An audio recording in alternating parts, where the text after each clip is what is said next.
Primeiro princípio da economia: pessoas enfrentam trade-off. Trade-off são dilemas, tá? Então, eu tenho um dilema, tenho duas opções e que necessariamente elas são mutuamente excludentes. Eu não posso escolher as duas. Existem casos que eu posso ter um nível de interseção. Então, eu posso escolher parte das duas ou mesmo fazer as duas. Mas nesse caso, não. Por isso que o termo trade-off significa dilema. Porque de onde vêm esses dilemas? As necessidades humanas são ilimitadas e constantes. O homem é um animal que quanto mais ele tem, mais ele quer ter. Então você vai criando necessidade limitada. Embora você possa fazer uma hierarquia dessas necessidades, só vocês pesquisarem aí, e tem aula aqui no canal sobre a pirâmide de Maslow. Tá? Então você tem as necessidades básicas, desde a necessidade mais de autoestima, necessidades que são extremas, que não seriam assim a gente pode dizer, algo que se você não tiver, você vai acabar vindo a morrer. Tá? E aí tem recursos produtivos, que são os fatores de produção que são escassos e limitados. Então, não tem como você conciliar as duas coisas. Uma é ilimitada, outra é escassa. Então, é daí que vem todos os dilemas. Porque você vai ter recurso escasso e opções aí, necessidades ilimitadas. Então, você não vai poder escolher tudo, embora você possa querer tudo. Vamos dar um exemplo para entender melhor isso. Trade-offs significa que sempre que optamos por fazer uma coisa, estamos abrindo mão de outra. Imagina que existe uma aluna que ela sabe fazer bolo. Sempre tem alguém na turma, né, que sabe, vende cupcake, esse tipo de coisa. Então, ela acaba sendo muito boa para fazer bolo. Mas ela também tem que vir para a sala de aula.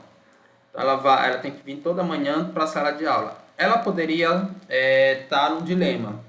Se de repente ela deixa de ir para a sala de aula para se dedicar à carreira de empreendedora no ramo alimentício, ou se ela deixa de empreender de manhã, de fazer o bolo de manhã para assistir sala de aula. Imagina que ela não tem tempo durante outros períodos porque ela tem outras atividades, então necessariamente ela tem que fazer uma coisa ou outra. Tá? Esse é um típico dilema. Será que vale a pena eu deixar de estudar para começar a fazer bolo? De repente ela pode ser uma empreendedora de sucesso, mesmo que não tenha muito estudo formal. Ou ela pode fracassar na venda de bolos e se dedicar à educação, de repente formar em alguma outra área e também ser uma profissional de sucesso. Então, são todas decisões que ela tem que tomar. Aí vamos fazer uma análise de custo-benefício, tá? A gente vê as duas opções. A primeira opção é vender bolo. Imagina que ela tem um lucro líquido contábil de R$600 por mês. Então, isso aqui é o lucro líquido, já considerando todas as receitas e despesas. Então, o que sobra para ela todo mês é R$600. Aí tem uma coisa que é importante, que é o custo de oportunidade. Porque a análise de custo-benefício do ponto de vista econômico não se limita só a esse lucro proporcionado. Porque para conseguir R$600 por mês, ela teve que abrir mão de alguma coisa, que é o custo de oportunidade. Nesse caso aqui, ela deixou de adquirir conhecimento e habilitação, capital humano. Então, ela pode, deixando os estudos, ela, por exemplo, pode deixar a ser, quem sabe, uma futura médica no futuro. Olha só como eu falei, né? Desculpa a redundância. Uma futura médica. E aqui, a segunda opção é assistir aula. Então, ela faz um investimento, mesmo que não seja um investimento direto de dinheiro. Tá? Lembrando que a economia não é só dinheiro. Então, ela faz um investimento em si própria, que é a aquisição de conhecimento e habilitação, é o chamado capital humano. Ela está tendo benefício que ela vai colher em termos de renda, a gente pode falar disso no futuro, se ela estiver mais capacitada ali para alguma profissão, como eu falei, da medicina. Só que ela tem também um custo de oportunidade, que ela deixou de ganhar R$600 por mês. Lembrando que também aqui a gente pode ver como investimento, porque se, por exemplo, o negócio dela crescer, ela não vai mais ganhar R$600 por mês, ela vai ficar ganhando cada vez mais. Então tem assim o benefício futuro, tanto para um quanto para outro, tanto benefício como o custo de oportunidade. Então a gente leva em conta as duas coisas na análise racional. O lucro econômico é esse lucro contábil diminuído pelo custo de oportunidade. A gente pode tentar levar isso aqui para o futuro para tentar estimar quanto é que essa perda em termos efetivos de dinheiro, para ver qual das duas opções é mais viável. Tem vários métodos para isso, é claro que a gente não vai detalhar aqui, mas só para vocês terem uma noção de quando, por exemplo, a mãe de vocês falar vai assistir aula, a menina não custa nada, essa afirmação é falsa, porque tem um custo, sempre vai ter um custo de você fazer alguma coisa. E inclui aí todas as coisas que você abre mão, inclusive a diversão. Ela poderia, ao invés de fazer bolo, ficar assistindo TV, alguma coisa que ela gosta. Se isso vai trazer ou não melhor benefício para o futuro, tende a não trazer, mas pode ser que traga, enfim. Tá? Mas sempre há um custo, já que a definição também faz parte da vida. Não é? A vida não é só trabalho. E aí vale aquela máxima de time is money. Tempo é dinheiro, porque o que está implícito aqui é o tempo. É o tempo que ela se dedica, por exemplo, a vender bolo e se dedica a assistir aula. Ela não tem tempo para fazer duas coisas. O recurso escasso aqui é o tempo, por isso que time is money, tempo é dinheiro. Aqui a gente vai falar de alguns trade-offs clássicos da economia, tá? Armas e alimentos. Então, quanto mais a sociedade gasta com defesa nacional, menos gasta com bens e consumo. Parece ser até muito óbvio, melhor você gastar com alimentos do que com armas, já que alimentos servem para a nossa saúde e armas acabam matando pessoas. Mas imagina que existe uma nação que está te ameaçando. E aí você não pode ter só alimento, você vai ter que ter arma para lutar numa guerra. Ou meio para controlar ali, talvez, o crime organizado internamente. Então, você tem que decidir se a sua indústria vai mais para o lado de alimento ou para o lado de armas. Aqui, pessoal, a gente pode encontrar, porque assim, um meio termo. Vou, sei lá, 50% do orçamento armas, 50% alimento, ou 30-70, ou 70-30, tá? O importante não é assim que você vai abrir mão completamente, melhor dizendo, é que você vai abrir mão daquela parcela, tá? Naquela parcela. Então dá para fazer das coisas, mas não no mesmo nível. E você tem que definir qual é a sua prioridade, se é arma ou se é alimento. Outro trade-off clássico da economia, e esse aqui é mais amplo, é entre eficiência e igualdade. Então, a desigualdade socioeconômica ela advém da divisão do trabalho, a qual tende a proporcionar maior eficiência e produtividade. Funciona assim, imagina que você tem ali uma pessoa que é um professor e ele é muito bom naquilo, em dar aula. E você tem ali uma pessoa que é um carpinteiro, que é um pintor, ele é muito bom em pintar. Vocês concordam que é mais antes o professor ficar dando aula, dando sua aula, ganhando dinheiro dessa forma, quando precisar pintar a sua casa, ele contratar o pintor? Da mesma forma, o pintor não faz muito sentido se ele já é muito bom na pintura, não faz muito sentido ele para a área da educação. Se ele precisar de alguma coisa nessa área, é mais antes ele contratar o professor. Então, cada um fazendo o que sabe, vai gerar uma economia mais produtiva, mais eficiente. A questão é o seguinte, alguns trabalhos, ou por habilidades da pessoa, por a pessoa ser muito boa, ou por natureza do próprio trabalho, vão ser mais demandados que outros.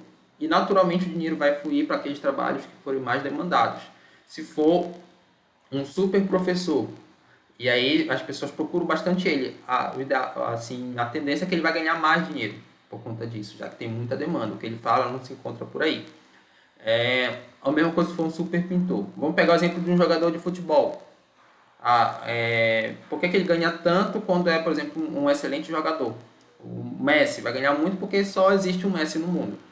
Basicamente isso. Muita gente quer ver o Messi jogar. Tá? A média salarial do jogador de futebol não é tão alta, porque você tem vários jogadores em diferentes níveis ali, né, que não ganham tanto.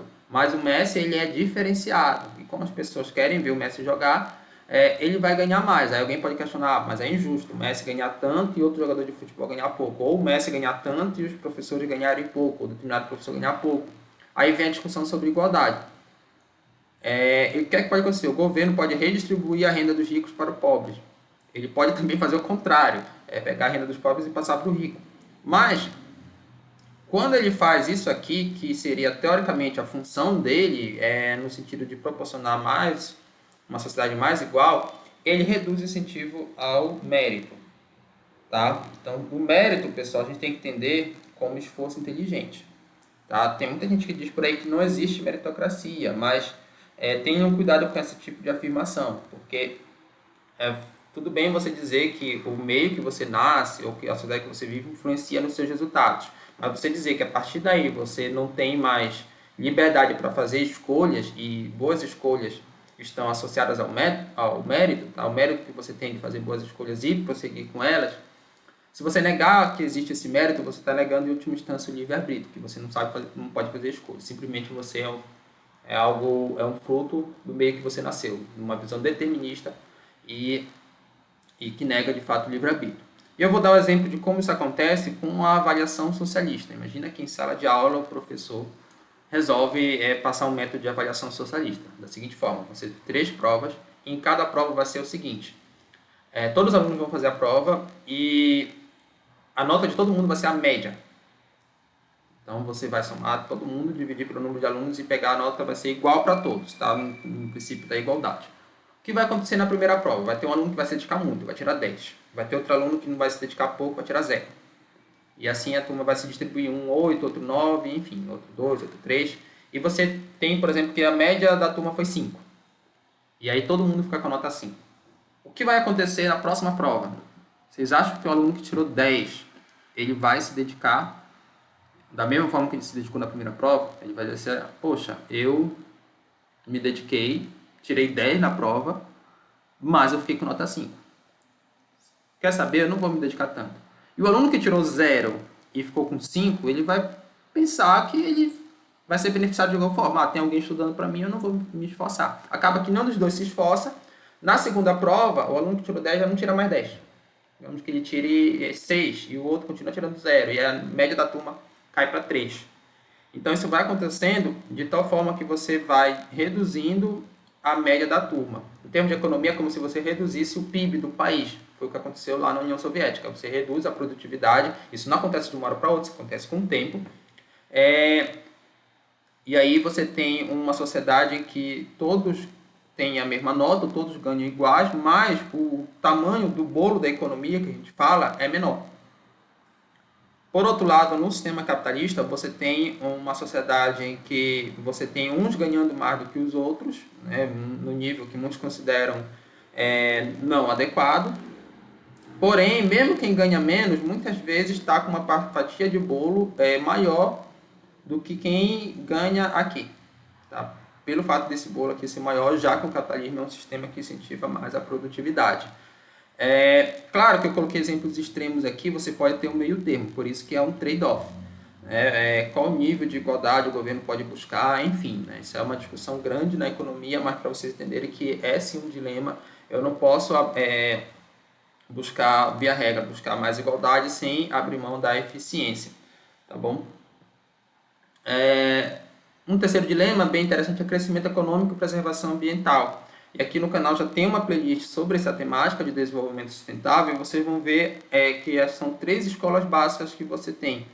A escola pós-desenvolvimentista, que eu já até falei nesse vídeo, ela vai entender como um dilema clássico. Ou você tem crescimento econômico ou você tem preservação ambiental. As duas coisas elas não coincidem, tá?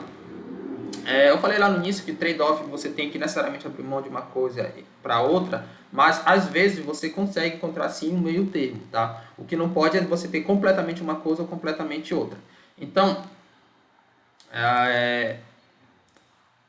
e completamente outra, perdão, você não pode ter as duas completamente, você tem que abrir mão de parte de uma e de parte da outra. Acho que deu para entender melhor, né? Eu não posso ter completamente, na visão pós-desenvolvimentista, crescimento econômico e completamente preservação ambiental. Na verdade, eu não posso nem ter parcialmente. Na escola neoclássica, as duas coisas vão combinar. Então, quando eu cresço economicamente, eu preservo o meio ambiente, porque eu melhoro ali, por exemplo, a tecnologia. E tem tecnologia mais sustentável. E na escola sustentável, eu vou entender que esses dois conjuntos eles têm uma interseção. Então, é possível eu conciliar crescimento econômico e preservação ambiental de acordo com essa escola. Tá? Então, deixa eu explicar melhor para vocês entenderem. A visão de que determinadas variáveis são dilemas clássicos ou não, varia conforme a escola de pensamento econômica. Tá? Não tem só essas daqui. Por exemplo, a visão marxista é outra, a visão keynesiana é outra, enfim. Tá? Então, algumas correntes econômicas vão dizer que determinada situação é um trade-off, outras vão dizer que não. Provavelmente os keynesianos não vão concordar que em todas as situações acontece esse trade-off aqui, entre eficiência e igualdade. Vão dizer que quando você aumenta a igualdade, você dá mais oportunidade, isso pode aumentar a eficiência. Mas esses trade-offs eles existem e, para deixar claro, é o seguinte: Quando você detecta duas coisas como trade-off, significa que você não pode ter completamente as duas coisas. Tá bom? Então, eu não posso, por exemplo, aqui é um trade-off, eu não posso ter completamente o crescimento econômico e completamente preservação ambiental para essa escola aqui, sustentável. Eu tenho que, em determinados momentos, abrir mão de uma para ter a outra, ou de parte de uma, melhor dizendo, para ter parte da outra. E aí eu vou tentar encontrar um equilíbrio entre as duas coisas. Tá? Eu espero que vocês tenham compreendido. Não deixe de curtir, compartilhar e se inscrever no canal.